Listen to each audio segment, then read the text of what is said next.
지난 시간에 여호와께서 명령하시기를 인구조사를 하라 하는 것, 이걸 우리가 보았는데요. 인구조사를 하라. 인구조사, 다른 말로 군대를 조직하라는 말씀이라고 했잖아요. 군대를 조직하는 목적이 어디에 있는가? 군인의 자격이 무엇인가? 이 점을 좀 보았는데요. 오늘은 여호와께서 명령하신 대로 인구조사를 실제로 하고 통계를 내고 하는 것을 좀 보겠습니다. 이것을 보면 여호와의 군대가 사는 방식을 좀 볼 수 있습니다. 물론 지난번에도 또 출애굽기를 보면서도 우리가 살짝 볼 수 있었고, 지난번에는 좀 더 잘 볼 수 있었는데, 오늘 그 점을 좀 더 명료하게 정리하면 좋을 텐데요. 여호와의 군대가 살아가는 방식이 무엇일까?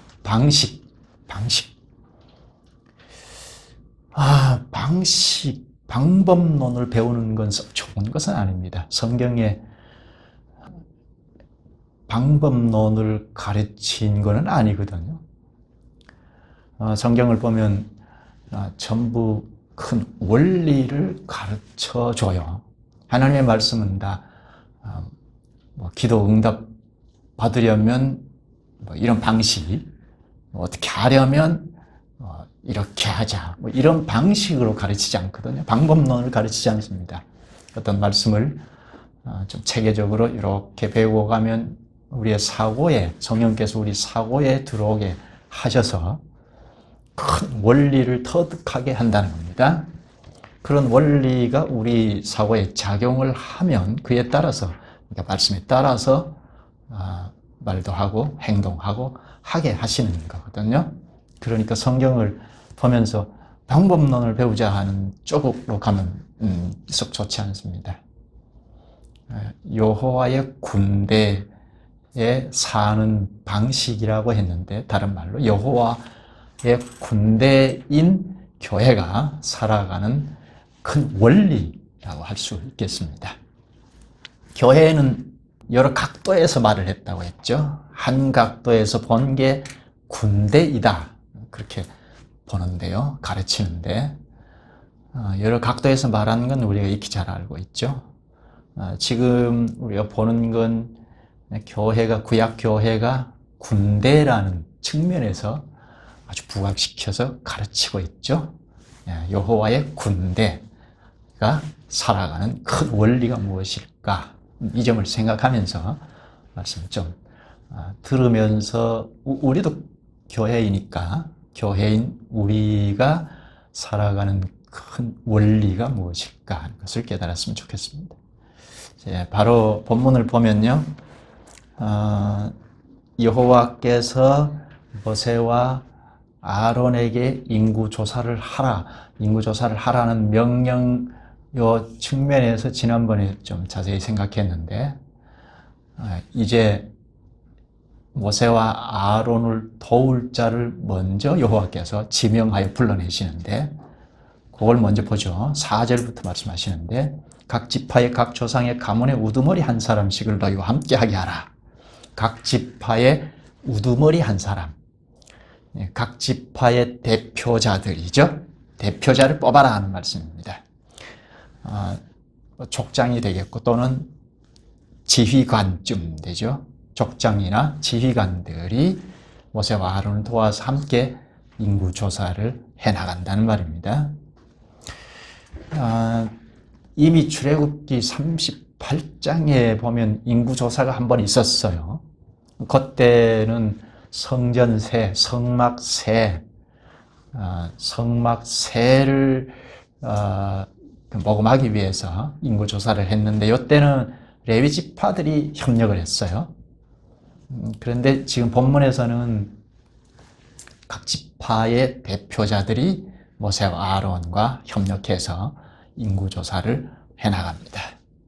5절에 보면 너희와 함께 설 사람들의 이름은 이러하니, 르벤 지파에서는 스데울의 아들 엘리술이요. 르벤 지파에서는, 그러니까 여호와 하나님께서 직접 지명하죠. 르벤 지파에서는 엘리술이다. 엘리수를 대표자로 이제 지명을 하죠. 15절까지 이렇게 12지파의 대표자들을 여호와께서 직접 지명합니다.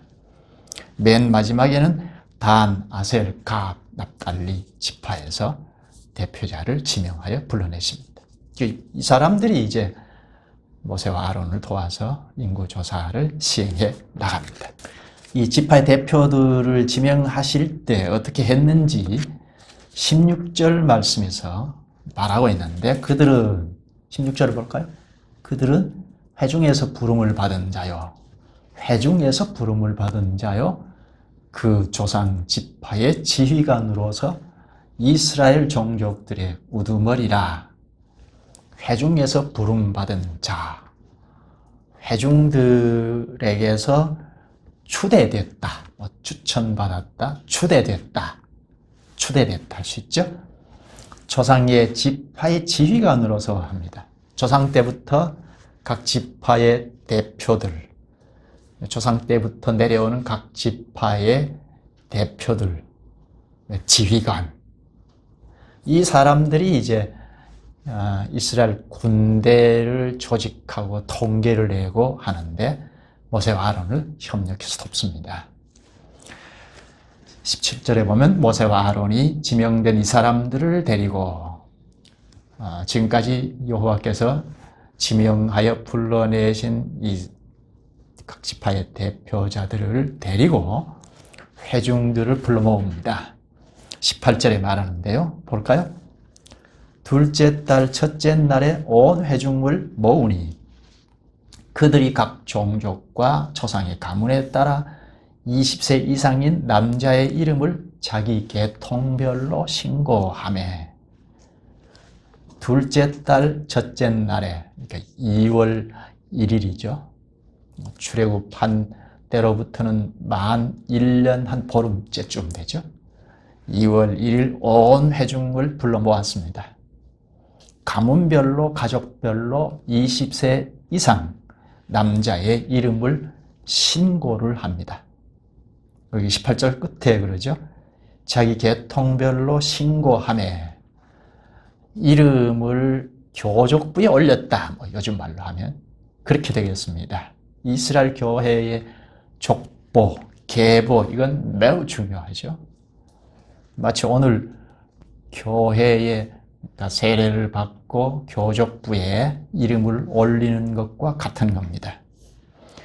계보의 명단이 올라가지 아니하면 군인으로 모집이 되지 않았어요. 군인의 자격을 주지 않았어요. 계보에 올라갔다는 것은 소속이 명확하다는 거죠.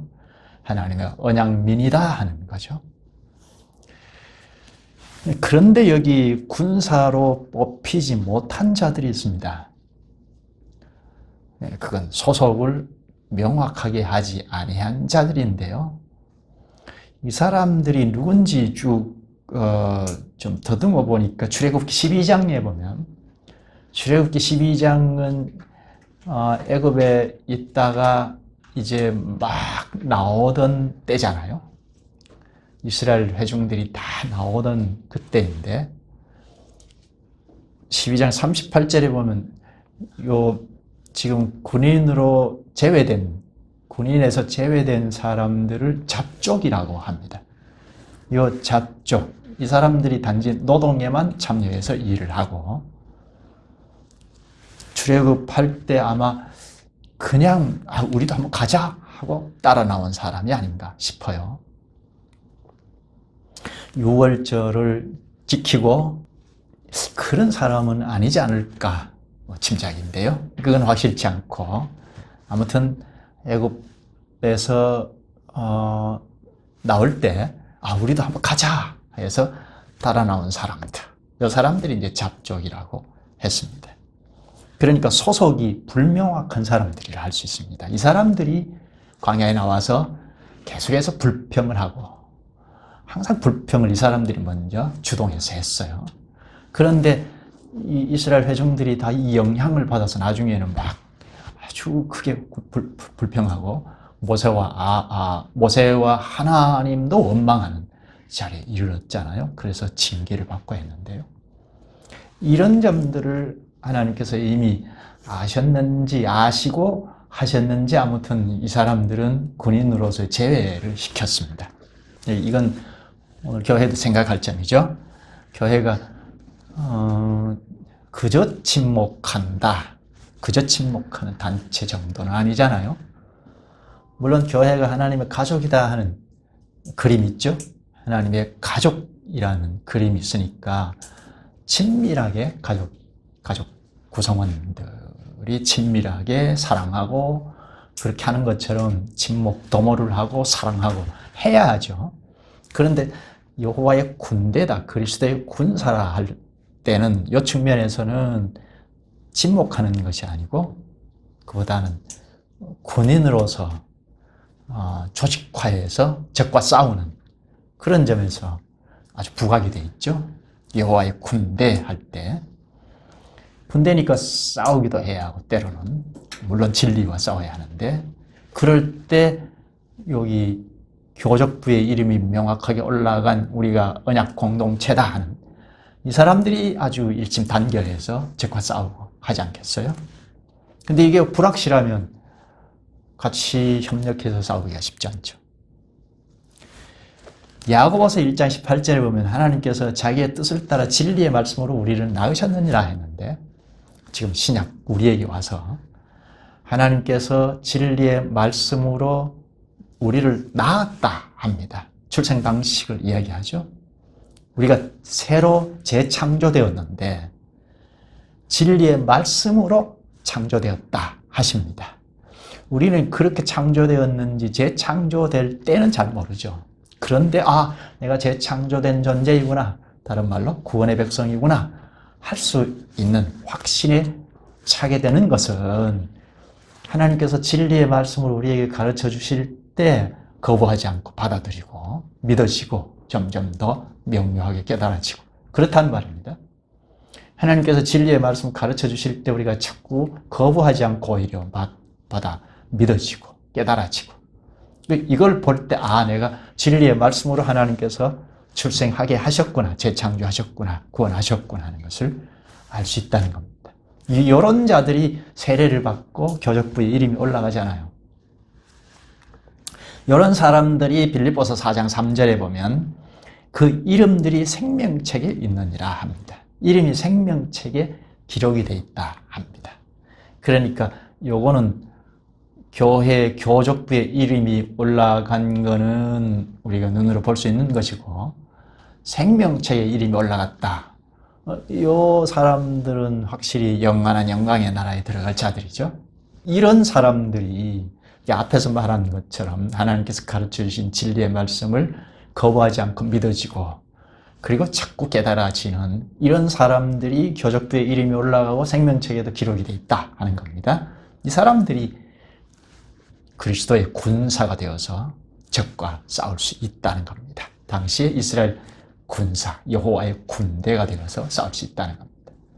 그래서 불명확한 사람들은 군인으로서 모집되지 않고 제외되었다 하는 겁니다.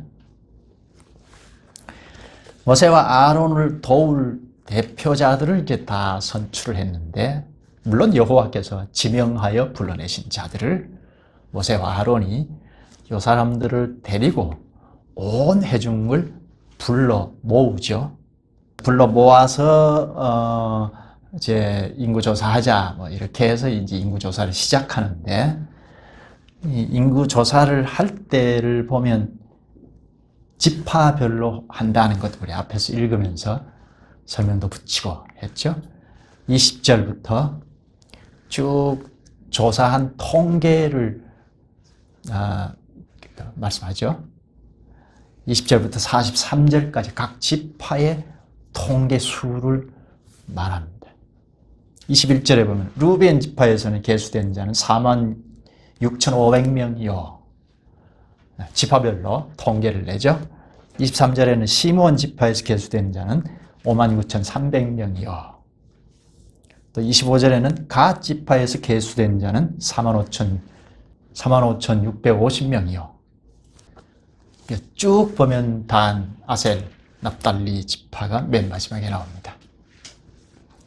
특히 단 지파, 다한 지파는 가나안 땅에 들어가서도 땅을 받지를 못했어요. 땅을 얻지 못했으니까 방황합니다. 사사기 18장에 가면 이제 가나안 땅에 들어간 상황이죠. 사사기 18장에 가면 이 이스라엘 공동체에서 떨어져 나와서 독자적으로 우상 숭배를 막 자행합니다. 누가요? 다한 지파가. 하나님의 영광을 훼손한 거죠. 여호와의 군대로서는 자격 미달이죠. 이 가나안 땅에 들어가서 이렇게 다한 지파가 행했습니다. 그래서 저 요한계시록의 7장에 가서 보면 결국은 이 12지파의 반열에서 다한 지파가 제외됩니다. 요한계시록에서 다한 지파가 12지파 반열에서 제외됐다는 것은 비운이죠. 이런 결말을 이미 창세기 후반부에 야곱이 단을 놓고 예고할 때 예고한 건데 지금 계시록에서는 그 예고가 성취된 거죠. 단지파의 이런 결말은 곧 하나님을 떠나서 방황하는 자들의 최후가 허무와 절망인 것을 잘 보여주고 있습니다.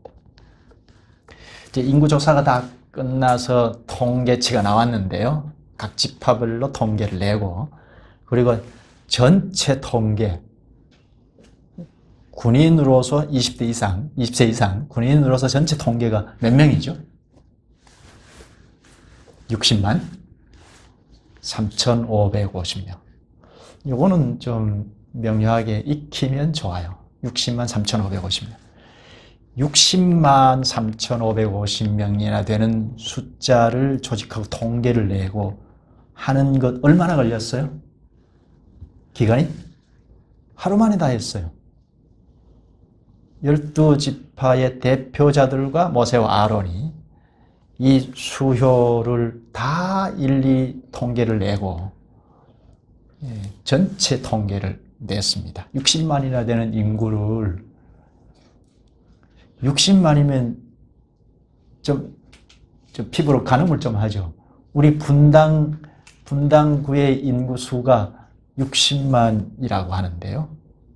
대략 판교까지 60만이라고 해요. 그런데 여기 60만은 당시 60만은 20세 이상 장정만이죠. 군인만 60만이에요. 전체 인구로 말하면 대략 한 250만, 300만 그렇게 추측할 수가 있는데 이 많은 숫자를 다 불러 모아놓고 군인으로 뽑고 수 통계를 내고 전체 통계를 내고 하는 것 하루 만에 한다는 게 쉽지 않죠. 그런데 모세와 아론을 돕는 12지파의 대표자들이 솔선수범을 했고 그리고 백성들도 거기에 아주 적극적으로 협력을 했던 겁니다. 뭐 꼭 이렇게 해야 하나? 이러면 뭐 며칠이 걸려도 조직화하고 통계를 내고 하기가 어렵죠. 그런데 하루 만에 다 끝났어요. 얼마나 일사불란하게 움직였는지 알 수 있죠. 여호와의 명령을 크게 듣고 잘 움직였던 겁니다. 그러니까 20세 이상 군인으로 이렇게 모집이 된 자들은 이미 모집이 되기 전에 벌써 군인의 자격들이 된 거죠. 솔선수범해서 동심협력하고 해서 하루에 다 끝났어요. 이제 이렇게 조직된 여호와의 군대는 이제 여호와의 원수들과 싸울 겁니다. 사람들의 원수가 아니고 여호와의 원수들과 싸울 겁니다. 여호와의 원수가 누구죠? 뭐 말할 것 없이 사탄이겠고 사탄에 휘하여서 적극적으로 종노릇하는 자들이겠죠. 여기서 말하는 건 가나안 땅의 족속들, 가나안 원주민들. 그 사람들이 뭐가 죄가 있어서 멸망을 당해야 하나 싶은데요. 그 사람들은 이미 오래전부터 죄악을 일삼아 왔던 자들이어서 면해버리지 않으면 안 될 정도로 죄악이 가득 찬 상황이었던 거거든요.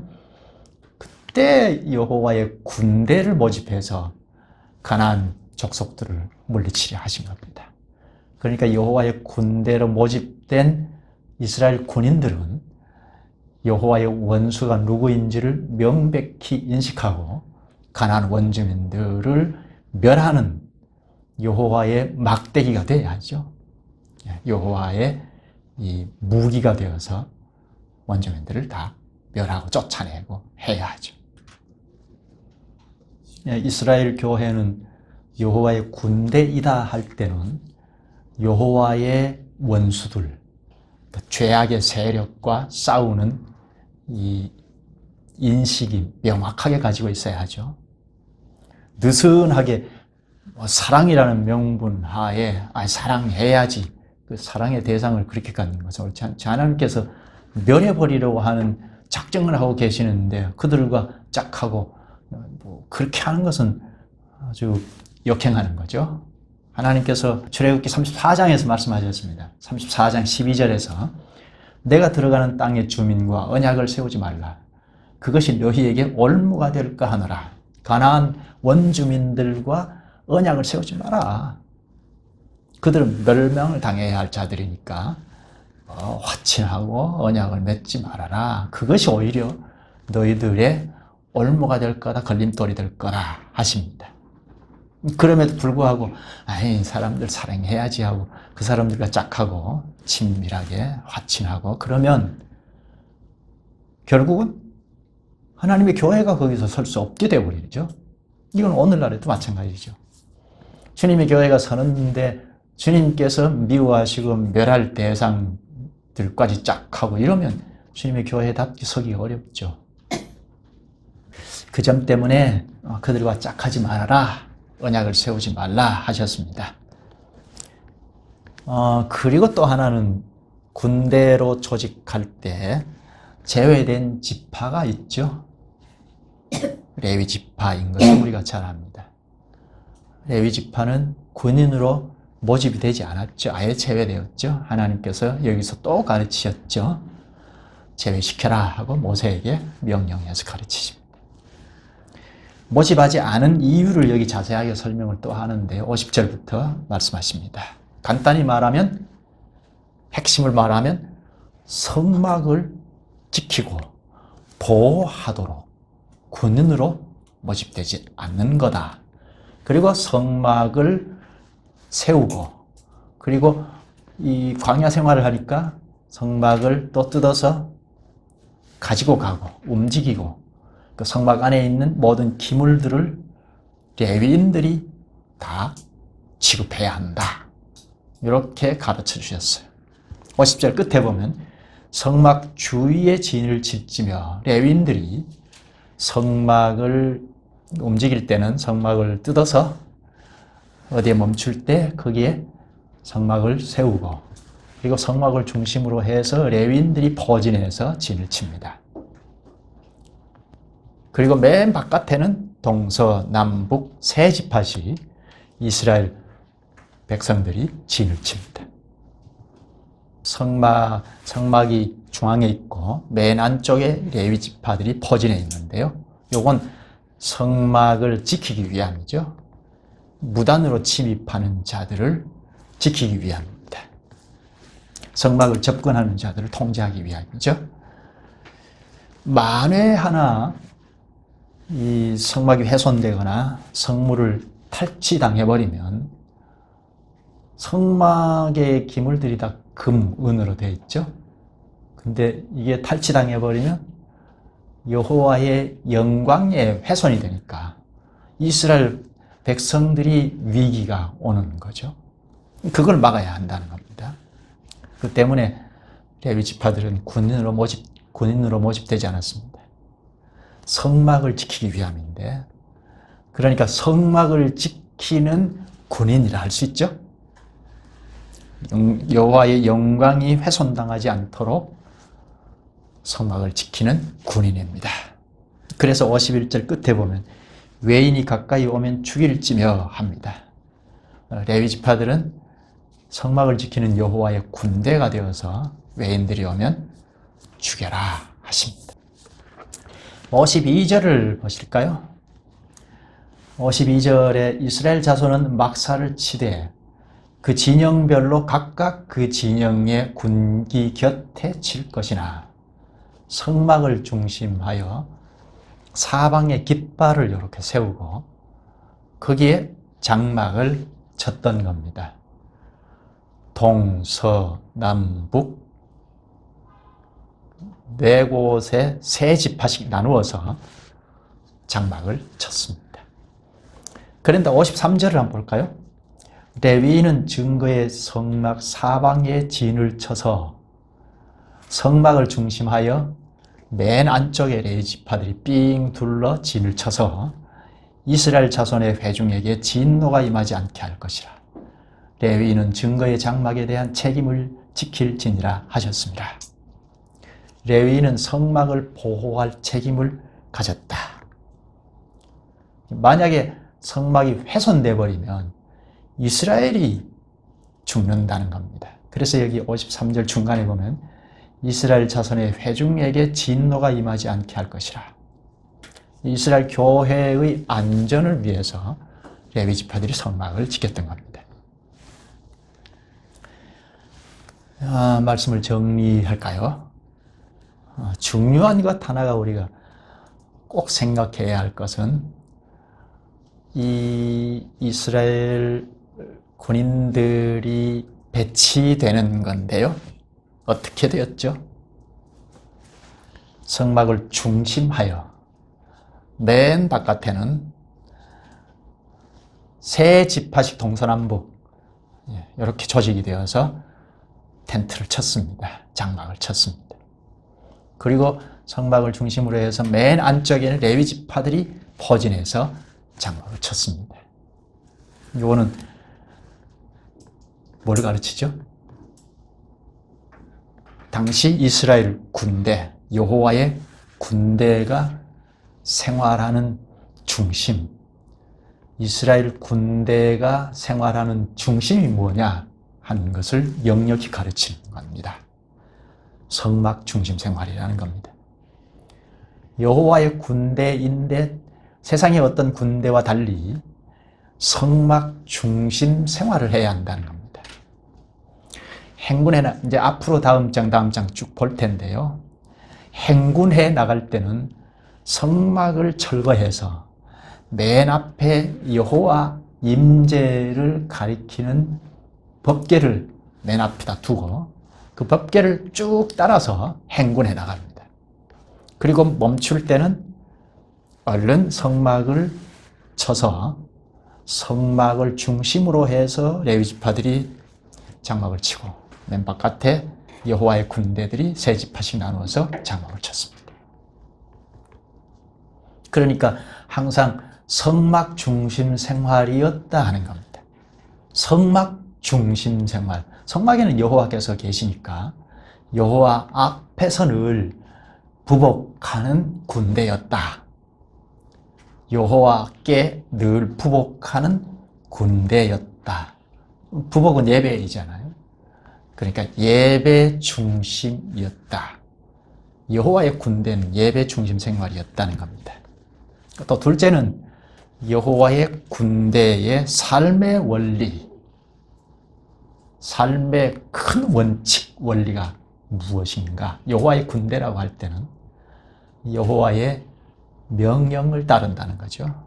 첫째는 여호와의 신하라는 것을 명확하게 해야죠.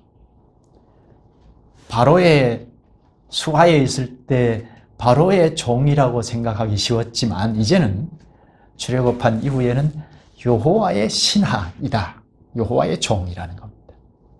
그러니까 여호와께서 명령하시면 따른다. 이게 여호와의 군대입니다. 지난번에도 봤지만 본문에만 보더라도 금방 알 수 있죠. 여호와께서 군대를 소집하라 하니까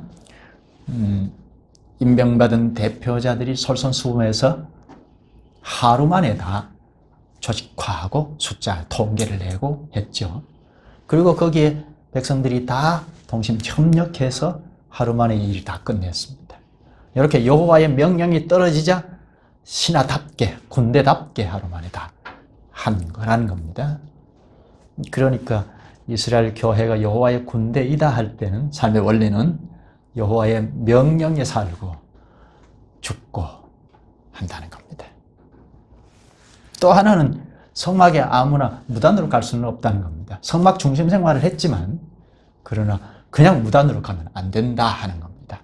성막 중심 생활은 예배 중심 생활인데 예배 중심 생활이라는 것은 하나님 앞에서 사는, 하나님과 함께 산다는 건데 하나님 앞에 갈 수 없으면 하나님과 함께 사는 것이 아니잖아요. 어떻게 가죠? 무단으로 가면 죽는다. 뭐 어떻게 가죠?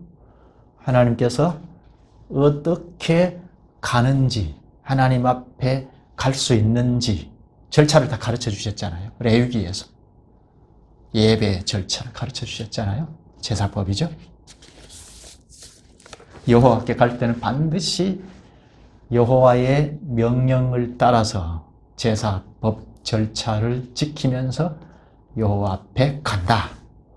그러면 이제 여호와의 군대답게 되는 거죠. 구약에는 하나님의 백성이 된다 하는 건 하나님 앞에 갈 수 있는 자라야 되는데 무단으로 가면 죽을 수밖에 없다. 하나님께서 가르쳐 주신 말씀대로 갈 때 살고 여호와의 백성으로 살아간다 하는 겁니다. 이걸 이제 여호와의 군대라고 할 때 여호와의 명령을 따라 여호와 앞에 가고 여호와의 군대로 존재하고 전진한다는 겁니다. 그런데 여기 성막은 그리스도의 그림자라고 했잖아요. 성막은 그리스도의 그림자라는 것을 우리가 너무나 잘 압니다. 성막의 실체로 그리스도께서 오셨죠. 그리스도께서 오셔서 무엇보다 아주 중요한 게 단 한 번 완전한 희생 제사를 드렸잖아요. 그래서 그 효력을 입는 자들, 다른 말로 믿는 자들, 받아들이는 자들은 언제든지 하나님 앞에 나갈 수 있게 된 거죠. 구약 당시는 매번 짐승을 잡아서 이 절차를 따라서 하나님 앞에 가서 사죄함 받고 하나님 백성이다 하고 살아가는데 또 죄 가운데 넘어지면 다시 또 짐승을 잡아서 이렇게 매번 짐승을 잡아 희생 제사를 드려서 하나님 앞에 가서 하나님 백성으로 살아갈 수 있었는데 이제 그 짐승의 실체로 그리스도께서 오셔서 제물이 되시고 제사장이 되시고 희생 제사를 단번에 완전하게 드림으로 그 희생 제사의 효력을 입고 이제 누구든지 하나님 앞에 담대히 갈 수 있게 됐다는 것. 범죄에 이르면 회개하고 다시 여호와의 십자가의 대속의 효력을 덧입어서 그리스도 안에라는 말을 하죠. 그리스도 안에서 삼위 하나님 앞에 담대히 가서 예배한다 하는 겁니다. 우리가 지금 그렇게 살고 있죠. 그러나 함부로 무단으로 가면 죽는다. 이건 지금도 마찬가지입니다. 무단으로 하나님 앞에 가면 죽는다. 실제로 우리가 죽는 건 아니죠. 이미 예수 그리스도께서 십자가에서 죽으셨어요. 그러니까 우리가 또 죽고 하는 건 아닌데 그 정신은 똑같이 있죠. 지금 우리가 율법의 내용을 배우잖아요. 율법은 다 두 가지 꼭 생각해야 하죠. 당시 실정에 맞추어서 주어진 것, 제도, 실정법. 요건 실정이 바뀌어지면 벗어난다, 제도가 허물어진다는 것 우리가 잘 압니다. 그러나 그 당시에 법이 정신은 항상 있죠. 그 제도, 실정법 안에 정신을 담아 놓았으니까 제도, 그 틀, 실정법은 다 벗어났지만 그리스도 안에서 정신이 지금도 있다는 겁니다. 그래서 예배할 때 무단으로 그냥 주님 앞에 온다, 간다 하면 죽는다. 그 정신은 똑같다는 겁니다. 그건 예배 실패이죠. 죽는다는 것은 예배에 실패하는 거죠. 예배가 실패하면 하나님의 백성일까 의구심이 들죠. 예배가 막연하면 우리가 과연 주님의 백성일까 의구심이 들지 않을 수 없죠. 그래서 예배는 참 무거워요. 가볍게 천박하게 하나님 앞에 절할 수가 없어요. 무거운데 그러나 예수 그리스도 안에서 그리스도께서 행하신 대속의 은혜를 덧입고 담대히 주님 앞에 가서 삼위 하나님의 이름을 부르면 하나님께서 오냐. 그리스도의 그 대속의 은혜를 보시고 또한 그리스도께서 지금도 우리를 변호하시는 것을 보시고 하나님께서 우리의 예배를 받으시고 이렇게 하자 말씀하신다는 겁니다. 그 말씀을 듣고 우리가 하나님과 함께 전쟁터로 가죠. 마치 구약에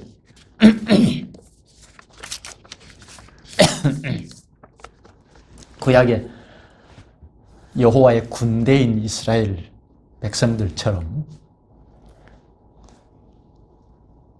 저 가나안 땅을 향해서 행군해 나가는 것처럼 우리가 예배를 하나님께서 예배를 받으시고 오냐 하고 말씀해 주시는 것을 받아 힘입어서 전쟁터로 가는 거죠.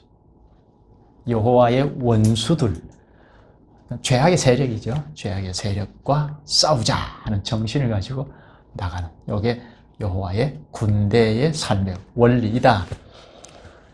마무리할까요? 여호와의 군대의 삶의 원리. 첫째는 성막 중심 생활이라고 했죠. 성막의 실체가 그리스도이니까 오늘날 우리는 여호와의 군대라고 할 때는 그리스도의 중심 생활. 그리스도가 빠지면 우리는 여호와의 군대의 자격이 없다 하는 거죠. 그리스도의 중심 생활. 따라서 그리스도께서 명령하신 대로 움직인다. 그리스도의 말씀인 성경 말씀을 따라 살고 죽고 한다 하는 것. 그리고 그리스도 안에서 하나님 앞에 나아간다 하는 것. 이건 이제 매주 우리가 하나님 앞에 나오죠. 그리스도를 중심하여 대속의 은혜를 힘입고 그리스도와 함께 삼위 하나님의 이름을 부르고 예배한다. 그러면 예배를 받으시고 에너지를 공급해 주신다. 그 힘으로 우리가 또다시 싸우러 나가는 겁니다. 기도하시죠. 걸어가신 하나님께서 독생자 예수 그리스도를 저희에게 주셔서 대속의 은혜를 입을 수 있게 하시고 저희가 주님 앞에 나올 수 있게 하셨사옵나이다. 대속의 일을 하신 그리스도 때문에 주님의 이름을 부르고 예배하며 과연 주님의 부름을 받은 여호와의 군대임을 실감하게 하시옵나이다. 그러함으로 저희는 늘 그리스도께서 여호와의 군대로 모집해 주신 걸 의식하면서 그리스도 중심 생활을 하게 하시옵소서. 그리스도의 명령에 살고 죽는다는 정신, 또 그리스도 안에서 늘 여호와 앞에 서는 예배가 되게 은혜를 베푸시옵소서.